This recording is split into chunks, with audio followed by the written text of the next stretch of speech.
Oui, Ayata, ce soir on parle chiffres et vous allez le voir, les chiffres sont parlants. Ceux de l'hôpital avant tout.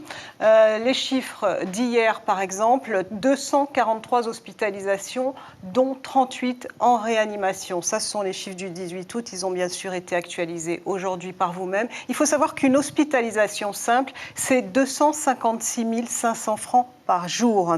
Une hospitalisation en réanimation, 738 000 francs par jour. C'est environ 3 fois plus qu'une hospitalisation simple. Et pour la CPS, eh bien, évidemment, c'est un coût. La CPS qui donne une enveloppe globale à l'hôpital. Ensuite, l'hôpital répartit ça. Mais la CPS, qu'est-ce qu'elle voit? Elle voit une avalanche aujourd'hui d'arrêts maladie, 8 000 arrêts maladie en 15 jours. C'est 3 fois plus qu'en temps normal.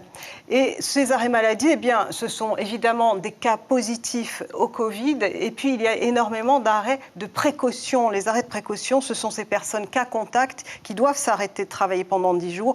Eh bien, ces personnes, il faut les payer. Et qui va les payer? Eh bien, c'est la CPS. La CPS qui subit également la perte des emplois. En 2020, 3 000 emplois perdus. Alors, c'est dommage parce qu'à partir de mai, juin, juillet, on commençait à remonter un petit peu la pente des emplois. Mais en tout cas, ces emplois perdus, eh bien, c'est une baisse du nombre des cotisations, bien évidemment, des cotisations sociales, et donc un déficit pour la CPS de 600 millions de francs par mois.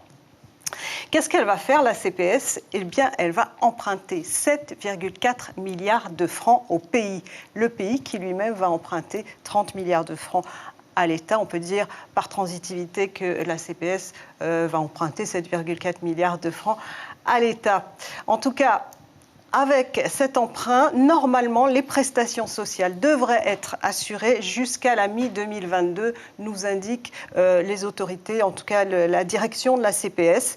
Mais au-delà des chiffres, Eyata, il y a l'humain. L'humain, ce sont ces personnes qui, chaque jour, pleurent un défunt. L'humain, ce sont ces personnels soignants qui, depuis 1 an et demi, sont sur le front et qui attendent désespérément des renforts sanitaires et surtout des moyens supplémentaires pour l'hôpital. L'information en continu sur Polynésie la première, Internet et réseaux sociaux.